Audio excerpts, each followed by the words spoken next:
ಕವರ ಅಂದರೆ ತಾಯಿ ಬಾಯಲ್ಲೇ ಬಂದದೆ ಪೂರ್ತಿ ಹೊಚ್ಚಿ ಹೊಡೆದಂಗೆ ರೂಪ ಅದ್ರಂಗೆ ಅದೇ ನೋಡು. ಈಗ ಒಂಥರ ನಾ ಸುಮಾರು ಕಡೆ ನೋಡ್ತೀನಲ್ಲ, ಒಂದೇ ಥರದ ಜಾನುವಾರು ಮರತೆ. ನಮ್ಮವ ಅವಾಗೆಲ್ಲ ಒಂದು ಹಂಡಿದ್ರೆ ಒಂದು ಕೆಂಬರು ಒಂದು ಕೌಲು ಹೀಗೆಲ್ಲ ಇರ್ತಿತ್ತು. ಈಗೇನಿಲ್ಲ, ಒಂದೇ ಥರದ್ದನ ತಾಯಿ ಹಂಗೆ ಕರ ಹಂಗೆಯ. ಹೆಣ್ಣಾಗಿದ್ರೆ ಗನ ಮಾಡಿ ಸಾಕಬೋದಿತ್ತು. ಗಂಡ್ಕರ ಇವನ್ನೇ ಅಂತ ಮಾಡೋದು, ಎಷ್ಟು ಸಾಕಿದ್ರು ಅಷ್ಟೇ. ನಮ್ಮ ಕಾಲದಲ್ಲ ಆದರೆ ಗುಡ್ಡುಗಳನ್ನ ಗನಾಗಿ ಸಾಕಿ ಸಣ್ಣ ಪುಟ್ಟ ಗದ್ದೆ ಇರೋರೆಲ್ಲ ಊಟಿಗೆ ಅವನ್ನೇ ಬಿಟ್ಕೋತಿದ್ರು. ಈಗ ಎಲ್ಲಿ ಸಣ್ಣ ಬಿಟ್ಟು ದೊಡ್ಡವಿದ್ರು ಊಟಿಗೇನು ಬೊಗ್ಗಲ್ಲ ಅನ್ನೋಕೆ ಅವನು ಕೊಟ್ಟಿರ್ಬೇಕತ್ತಲ್ಲ. ಟಿಲ್ಲರ್ ಬಂದು ಟುರ್ರ ಸೌಂಡ್ ಮಾಡ್ತದೆ, ಹೂಡ್ತದೆ, ಹೋಗ್ತದೆ, ಹೆಂಗೆ ಬೇಕಾರಾಗಲಿ.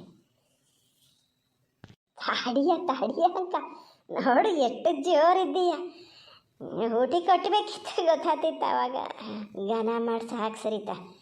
ಎಂಥರಾಗಲಿ, ಗಂಡಾಗಲಿ ಹೆಣ್ಣಾಗಲಿ ಗೊಬ್ಬರ ತುಳಿಯೋಕ್ಕಾಗ್ತದೆ. ನೋಡೋಕ್ಕೆ ಒಳ್ಳೆ ಖುಷಿ ಆಗ್ತದೆ. ದೊಡ್ಡದಾನಿ ಎಂತಕ್ಕೆ ಅಂತಿದ್ದೆ. ಘನಾಗಾತ ಆದ್ರೆ ಕರು ಸ್ವಲ್ಪ ಚೆಪ್ಪೆ ಆತೆ. ತಾಯಿದ ಲೆಕ್ಕಕ್ಕೆ ಕರು ಸಾಲದು, ಇನ್ನೂ ಮೈ ತುಂಬ್ಕಿಬೇಕಿತ್ತು. ಇನ್ನು ಚೆನ್ನಾಗಿ ಆತದಮ್ಮ. ಹುಟ್ಟಿ ಎಷ್ಟು ದಿವಸ ಆತ ಬೇಕತ್ತಲ್ಲ, ಸಾಕಿದ್ರೆ ಚೆನ್ನಾಗಿ ಆಗ್ತದೆ. ಇನ್ನು ಚೆನ್ನಾಗಿ ಮಾಡ್ಕೋಬೇಕು. ಅದು ದನ ಹೋಟೆಲಿರೋಷ್ಟೊತ್ತಿಗೆ ಒಂಚೂರು ಹಿಂಡಿ ಪಂಡಿ ಗನ ಹೊಟ್ಟೆ ತುಂಬ ಕೊಟ್ಟಿದ್ರೆ ಕರ ಗನಾಗೆ ಬೆಳವಣಿಗೆ ಬರ್ತಿತ್ತು. ಎಲ್ಲಿ ಜನರ ಹಿಂಡಿ ಹಾಕೋಕೆ ಅವ್ರ ಹೊಟ್ಟೆ ತುಂಬಿಸ್ಕೊಳ್ಳೋದೇ ಸಮಾತ್ ನಿಮ್ಮ ಮನೇಲಿ. ಈಗ ನಾವು ಬಂದಮೇಲೆ ಒಂಚೂರು ಅದಕ್ಕೆಲ್ಲ ಇದು ಅಂತ. ಎಂಥರಾಗಲಿ ನೀನು ಇನ್ಮೇಲೆ ಗನ ಮಾಡಿ ಸಾಕು. ಈಗ ಹಾಲು ಎಂತ ಮಾಡ್ತೀಯ ಮರತಿ? ಎರಡು ದನಿನ ಹಾಲು ಆದಂಗೆ ಆಗ್ತದೆ. ಕೊಟ್ಟು ಕಳಿಸ್ಬೇಕು.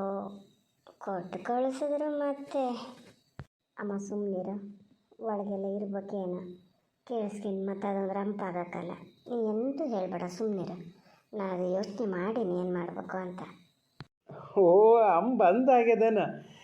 ಏನು ಅದೇ ಜ್ಞಾನ ಮಾಡಿದೆ, ಇಷ್ಟೊತ್ತಿಗೆ ಕೂಗಬೇಕಿತ್ತಲ್ಲ ಅಂತ ಹೊಟ್ಟೆ ಕೊಡೋಣ ಅಂತ ಬತ್ತಿದ್ದೀನಿ. ಕೊಟ್ಟಾತ. ನಾನು ಇವನೊಂಚೂರು ಆಸೆ ಮಾಡೋಣ ಅಂತಲೇ ಮಾಡಿದ್ದೆ. ಚೆನ್ನಾಗದನ ಮಾತ್ರ ಅಲ್ಲ ಸಣ್ಣಮ್ಮ. ಘನ ಮಾಡಿ ಸಾಕಬೇಕು, ಗಂಡ್ಕರ ಅಂತ ಸಸಾರ ಮಾಡಬೇಡಿ ಮತ್ತು ನೀವು. ನಿನ್ನ ಸಣ್ಣಮ್ಮ ಸಸಾರ ಮಾಡಿದ್ರೆ ಅದೇ ಮಾಡಬೇಕು. ಅದಾರು ಒಂದು ಹೊತ್ತು ಹೊಟ್ಟಿಗೆ ತಿನ್ನೋದು ಬಿಟ್ಟತ್ತ ಇವಕ್ಕೆ ಬಿಡಲ್ಲ. ಆದರೆ ಘನ ಆಗದೆ ಇದನ್ನು ನೋಡಿದ್ರೆ ಸಾಕನ ಅಂತ ಕಾಣ್ತದೆ. ಸಣ್ಣಮ್ಮ ಸಾಕದೇ ಇದ್ರು ನೀ ಇದ್ದೀಯಲ್ಲ ಮರಯ್ಯ. ಆದರೂ ಗುಂಡ ಕೊಳಸಂಚು ಇನ್ನೂ ಘನ ಮಾಡಿ ಕುಯ್ಬೇಕಿತ್ತ. ಅದು ನೋಡಿ ಈಗ ಒಂದೂವರೆ ವರ್ಷ ಆಗ್ಬೇಕಾದ್ರೆ ಇಷ್ಟಿಷ್ಟುದ್ದ ಬಂದ್ಕೋತವೆ. ಎಲ್ಲೊಂದು ಹೆಜ್ಜೆ ಹಾಕೋಕ್ಕಾಗಲ್ಲ, ಮಾಡೋಕ್ಕಾಗಲ್ಲ. ಈಗೆಲ್ಲ ಇಂಜೆಕ್ಷನ್ನು ಕೊಡೋಕೆ ಹೋಗಿ ಕಾಲು ಹೊಡ್ಕೊಂಡಿಲ್ಲ. ಅದೊಂದು ಇದ್ದಿದ್ರೆ ಮತ್ತೆ ಸಾಕಂಗೆ ಇರಲ್ಲ. ನಾನು ಕುಯ್ತಿದ್ದೆ ಅಮ್ಮ. ಸಣ್ಣಮ್ಮನೆ ಅಯ್ಯೋ ಬೇಡ ಅವಕ್ಕೆ ನೋವಾಗಕ್ಕದೆ ಸಾಕು ಅಂತೇಳಿ ನಿಲ್ಲಿಸಿದ್ದು. ನಾನು ಇಲ್ಲಿ ಕರಿನ ಕಾಲು ಕಾಣೋಕ್ಕೂ ಇದನ್ನು ಕತ್ತಿ ಎಲ್ಲ ತಂದು ಸಮ್ ಮಾಡಿ ಇಟ್ಕೊಂಡಿದ್ದೆ ನಾನು. ನಮ್ಮನೆಲ್ಲರೂ ನಾನೇ ಕುಯ್ಯೋದು. ಸಣ್ಣಮ್ಮನ ಹುಲಿ ಹಿಡಿದಿತ್ತು. ಎಂತಕ್ಕೆ ನೋವಾಗ್ತದೆ? ಮ್ಯಾಲ್ಕಿಂದಷ್ಟು ಹತ್ತ ಕುಯ್ದು ತೆಗಿಬೇಕು. ಆವಾಗ ಅವಕ್ಕೆ ಒಂಥರ ಸುಖ ಹೆಜ್ಜೆ ಇಡೋಕ್ಕೆ. ಎಂತ ಅಮ್ಮ ಹಿಂಗೆ ಮಾತಾಡ್ತಾನೆ ನಿಂತ್ಕೊಂಡಿರ್ತೀರಾ? ಹಾಲು ಈಗ ಎಂತ ಮಾಡೋದು ಸಣ್ಣಮ್ಮ? ಅಡ್ಕೆ ಕೊಯ್ಲು ಬೆಳಗ್ಗೆಯಿಂದ ಕೊಡ್ಬೋದೇನು? ನಾನು ಕೊಟ್ಟು ಬರ್ತೀನಿ ಬೇಕಾದ್ರೆ ಹೋಗಿ. ಸಂಜೀವಣ್ಣನ ಹತ್ರ ಅವತ್ತೇ ಹೇಳಿನಿ ನಾನು, ನಮ್ಮನೇಲಿ ದನ ಕರ ಹಾಕ್ತವೆ, ಕರ ಹಾಕಬೇಕು ತತ್ತೀನಿ ಅಂತ. ಅಂದರೆ ಅವರು ಈಗ ಸದ್ಯ ಒಂದಿಬ್ಬರು ಹಾಲು ಕೊಡೋರು ನಿಲ್ಲಿಸ್ತಾರೆ ಮರೆಯ, ನಿಮ್ಮನೇಲಿ ಕೊಡೋಕೆ ಶುರು ಮಾಡಿದ್ರು ಸರಿ ಆತದಲ್ಲಿಗೆ ಅಂತಿದ್ರು. ಏನಕ್ಕೆಂಪ ಎಂಥದ ಮತ್ತೆ? ನನಗೊಂದು ಆಟ ಆಡೋಕ್ಕೆ ನೀನು ಜೊತೆಗೆ ಆದೆ ಬಿಡು.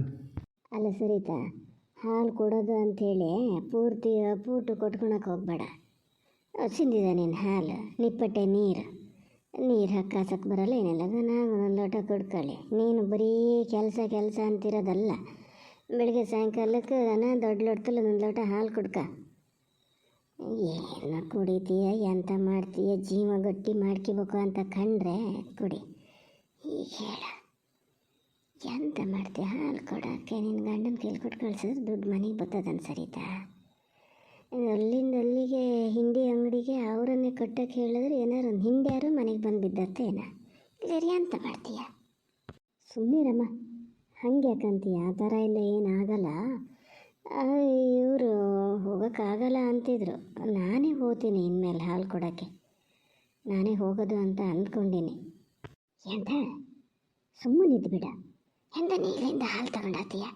ಎಂಥದ್ರಲ್ಲಿ ಹೋತಿ? ಏನು ನಡ್ಕೊಂಡು ಹೋತೀಯ?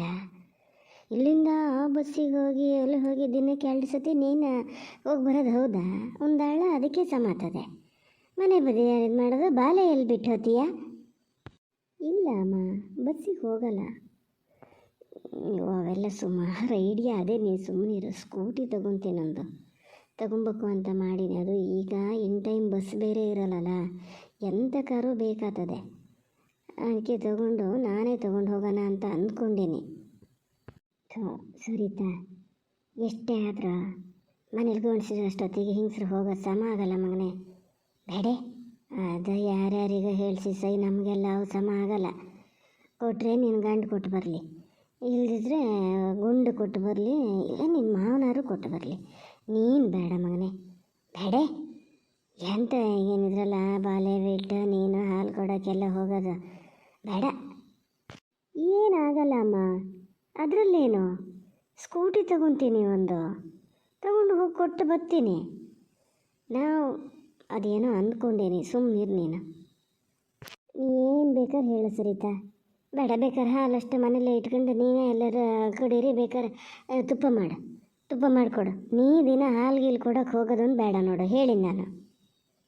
ಜನನ ಗಡಲನೆ ಏನು ಇಲ್ಲಿಂದ ಅಲ್ಲಿ ಸಾವುಕಾರರ ಮನೆ ಅಂತ ಕೊಟ್ಟಿದ್ದು ನೋಡಿದ್ರೆ ಹಾಲು ವ್ಯಾಪಾರಕ್ಕೆ ಬರ್ತದೆ ದಿನ ಅಂತ ಹೇಳಲ್ಲ, ಸಮ ಆಗಲ್ಲ ಅದು.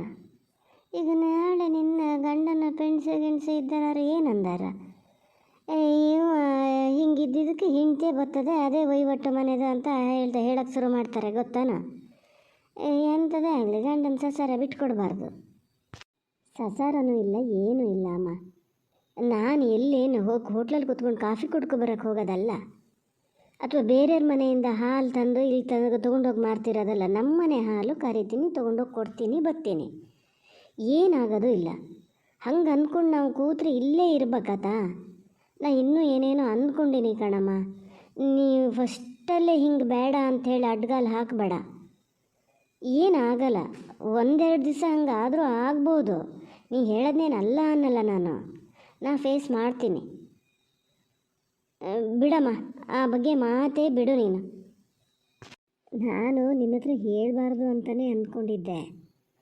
ನನಗೂ ಗೊತ್ತು, ಯಾರು ಬಂದು ಹಿಂಗೆ ಹೇಳ್ತಾರೆ. ಆಮೇಲೆ ಮತ್ತೆ ಗೊತ್ತಾಗ ಒಂದೇ ಸರಿ ನೀನು ಅಪ್ಪಾಜಿ ಬೇಜಾರು ಮಾಡ್ಕೊಳಕ್ಕೆ ಏನು ಕಾರಣ ಇರಲ್ಲ, ಆದರೂ ನೀವು ಮಾಡ್ಕೋತೀರಲ್ಲ, ಹಂಗಾಗೋದು ಬೇಡ ಅಂತಲೇ ಈಗ ಹೇಳಿದ್ದು ನಾನು.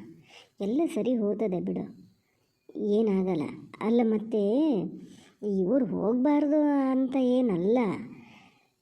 ಯಾಕೆ ಸುಮ್ಮನೆ ನಾನು ಮನೆ ಒಳಗೆ ಕೂತು ಏನು ಮಾಡಲಿ? ಸ್ವಲ್ಪ ಹಿಂಗೆ ಹೊರಗಡೆ ಓಡಾಡ್ಕೊಂಡು ಬಂದಂಗೂ ಆಗ್ತದೆ ಅಂತ. ಈಗ ನಾಳೆ ನೋಡು, ಅವನು ದೊಡ್ಡ ಆದಮೇಲೆ ಸ್ಕೂಲಿಗೆಲ್ಲ ಸೇರಿಸ್ಬೇಕು, ಸ್ಕೂಲಿಗೆ ಬಿಟ್ಟು ಬರಬೇಕು ಅಂದರೆ ನಾನು ಹೋಗಲೇಬೇಕಾ? ಇವ್ರನ್ನ ನಂಬ್ಕೊಂಡು ಇರೋಕ್ಕಾಗ್ತದ ಅಮ್ಮ? 1 ಸತಿ ಹೋದರೂ 9 ಸತಿ ಹೋಗಲ್ಲ. ಹಾಗಾಗಿ ಈಗಲಿಂದನೇ ಸ್ವಲ್ಪ ಪ್ರಾಕ್ಟೀಸ್ ಮಾಡ್ಕೊಳ್ಳೋಣ ಅಂತ, ಮತ್ತೇನಲ್ಲ.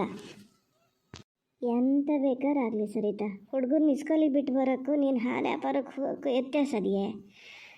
ಬೇಡ. ಈ ಉದ್ಯೋಗಕ್ಕೆ ಮಾತ್ರ ನೀ ಬೇಡ. ನಿಂಗೇನು ದುಡ್ಡನೇ ನಾ ಕೊಡ್ತೀನಿ, ನಿನ್ನ ಅಪ್ಪಾಜಿ ಹತ್ರ ಕೊಡೋಕ್ಕೆ ಹೇಳ್ತೀನಿ. ನೀನು ಮಾತ್ರ ಹಾಲು ಕೊಡೋಕ್ಕೆ ಹೋಗೋದು ಬೇಡ. ಅದು ಎಷ್ಟು ಹಾಲು ಕೊಡ್ತೀರೋ ಅದಷ್ಟು ನೀವು ಮನೇಲೇ ಕುಡೀರಿ. ತಿಂಗಳ ಅಷ್ಟು ದುಡ್ಡು ಕೊಡೋದು ನನ್ನ ಕೆಲಸ. ಅಮ್ಮ, ನೀನು ಕೊಟ್ಟರೆ ಅದು ನೀನು ಕೊಟ್ಟು ದುಡ್ಡು ಆಗ್ತದೆ, ಅಪ್ಪಾಜಿ ಕೊಟ್ಟು ದುಡ್ಡು ಆಗ್ತದೆ. ನಾನು ಸಂಪಾದನೆ ಮಾಡಿದ ದುಡ್ಡು ಆಗಲ್ಲ. ನಿಂಗೆ ಗೊತ್ತು ನನ್ನ ಸ್ವಭಾವ, ಆದರೂ ಹಿಂಗೆ ಮಾಡ್ತೀಯಲ್ಲ. ಏನೋ ಒಂದು ಬಿಡು, ಆಗ್ತದೆ. ನೀನು ಯಾಕೆ ತಲೆ ಕೆಡಿಸ್ಕೊತೀಯ? ಎಷ್ಟು ದಿವಸ ಕೊಡ್ತೀಯಮ್ಮ ನೀನು? ಬಿಡು, ಈ ಬಗ್ಗೆ ಚರ್ಚೆನೇ ಬೇಡ. ಇನ್ನೂ ಮನೇಲಿ ಯಾರ ಹತ್ರನೂ ಹೇಳಿಲ್ಲ ನಾನು, ಮಾವಗೊಂದು ಗೊತ್ತು ಅಷ್ಟೇ. ಬಿಡು, ಬೇರೆ ಮಾತಾಡೋಣ ಈಗ. ಅಲ್ಲ ಮಗನೇ. ಅಮ್ಮ, ಸಣ್ಣಮ್ಮ ಎಂಥದೋ ಮಾಡ್ತಾರೆ, ಸುಮ್ಮನಿರಿ, ತಲೆ ಕೆಡಿಸ್ಕೊಬೇಡಿ. ಅಲ್ಲಗೊಂಡ ನೀನು ಹೀಗೆ ಮಾತಾಡ್ತೀಯಲ್ಲ, ನಂಗೆ ಎಂತಾರು ಒಂದು ತಲೆ ಬಿಸಿ ಹೋತು ಅನ್ನಷ್ಟೊತ್ತಿಗೆ ಮತ್ತೊಂದು ಎಂತಾರು ಹಿಂಗಿದ್ದೆ ಶುರು ಆಯ್ತು ನೋಡು. ಒಂಥರ ಇದ್ರ ಅತ್ತೆ ಎಷ್ಟೋ ಹೊತ್ತಿಗೂ ತಿಕ್ಳು ಕರೀತಿರ್ತಿದ್ರು. ಈಗನ ಬುದ್ಧಿ ಬಂದಿದೆ ಮಾತ್ರ, ಸುಮ್ಮನೆ ಹೇಳ್ಬಾರ್ದು. ಹಿಂಗಿದ್ಬಿಟ್ರೆ ಬೇಕಾದಷ್ಟು ಆಯ್ತು.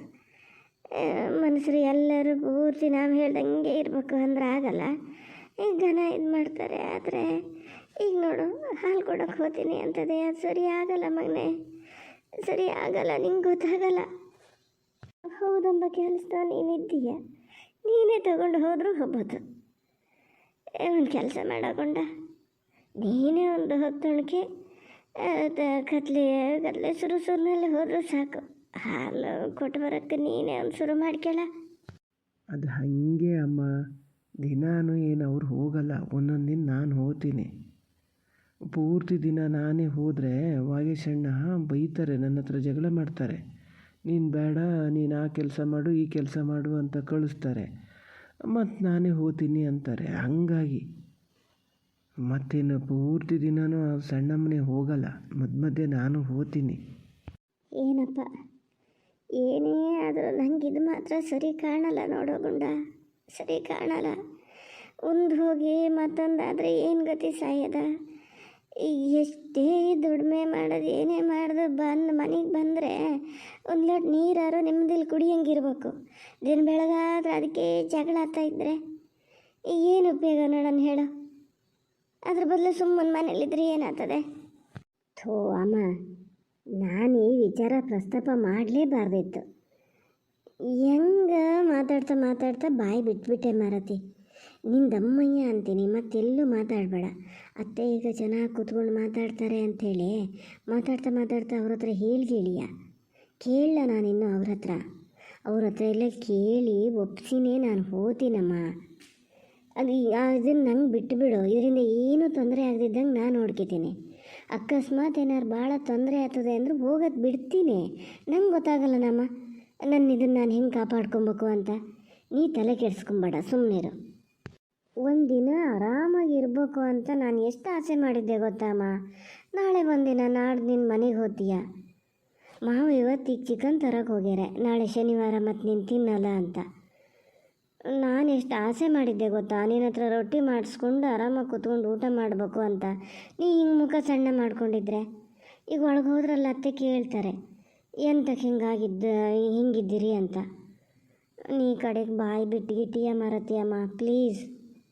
ಇಲ್ಲ, ನಾನು ಹೇಳಲ್ಲ, ಆದರೂ ಅವ್ರಿಗೆ ಗೊತ್ತಾಗದೇ ಇರ್ತದನ್ ಸರಿತಾ. ಹೆಂಗಾಗ್ತದೆ ಮಗನೇ? ಮನೆ ಕೆಲಸ ಮಾಡ್ಕೊತೀಯೋ, ಅಲ್ಲಿಗೆ ಹೋಗಿ ಬಂದ್ಕೋತೀಯೋ. ಈಗ ಕೂಟಿ ಬಿಟ್ಟು ಹೊಡೆಯೋದು ಬಿಟ್ಟು ಎಷ್ಟು ದಿವಸ ಆಗಿದೆ. ಈ ಮನೇಲಲ್ಲೇ ಬದಿ ಬಿದ್ದದ. ಈಗ ಅದನ್ನು ಈಗ ರಿಪೇರಿ ಮಾಡಿಸ್ತಾರಲ್ಲ ನೀನು? ಇಲ್ಲ ಅಮ್ಮ, ಅದನ್ನು ತರಲ್ಲ, ನಾನು ಬೇರೆ ವ್ಯವಸ್ಥೆ ಮಾಡ್ಕೊತೀನಿ. ನೀ ಯಾಕೆ ಹಿಂಗೆ ತಲೆ ಕೆಡಿಸ್ಕೊತೀಯಮ್ಮ? ಪ್ಲೀಸ್ ಕಣಮ್ಮ, ಸುಮ್ಮನೆ ಇರು. ಅಕಸ್ಮಾತ್ ಏನಾದ್ರು ತೊಂದರೆ ಆಗ್ತದೆ ಅನ್ನಂಗಿದ್ರೆ ನಾನು ಅದನ್ನು ಶುರುನೇ ಮಾಡಲ್ಲ. ಯಾಕೆ ಹಿಂಗೆ ಮಾಡ್ತೀಯೋ ಗೊತ್ತಾಗಲ್ಲ ಕಣಮ್ಮ. ನೀನು ಸದ್ಯಕ್ಕೆ ಬಿಟ್ಬಿಡು, ಆ ವಿಚಾರನೇ ಬಿಡು. ಬೇಡ, ನೀನು ಭಾಳ ಬೇಡ ಅಂತ ಹೇಳಿದ್ರೆ ನಾನು ಹಂಗೆ ಇದು ಮಾಡೋದೇ ಇಲ್ಲ ಆಯ್ತಾ? ಅಮ್ಮ ದೊಡ್ಡಮ್ಮ ಗೊತ್ತಾದರಲ್ಲಿ. ಅಲ್ಲ, ಎಲ್ಲ ಇಲ್ಲಿದ್ದೀರಾ? ನಾನು ಅಲ್ಲೂ ಹುಡುಕ್ತಾ ಇದ್ದೀನಿ. ಬಾಲ್ ಎದ್ದಾನೆ ಸರಿತಾ? ಬಂದು ನಡೀರಿ. ಇಲ್ಲಿ ಕೊರ ನೋಡೋಣ ಅಂತ ಬಂದಲ್ಲ ನಾನು, ಹಾಗೆ ಇಲ್ಲೇ ಮಾತಾಡ್ತಾ ನಿಂತು. ನಡೀರಿ ಬಂದೆ. ಎಂತ ಬರೋಕ್ಕೂ ಎಂತ ಮಾಡೋಕ್ಕೂ ಈಗ ಇಂದು ನಾಳೆ 2 ದಿನ. ಈ ನಾಡ್ದಿಂದ ಈಗ ಬಾಲ್ ಎದ್ದಕ್ಕೂ ನೀವೇ ಕರ್ಕೋಬೇಕು. ಬಾಲ್ ಎದ್ದಾನೆ ಅಂತ ಹೇಳ್ತಾ ಬರೋಂಗೇನಿಲ್ಲ.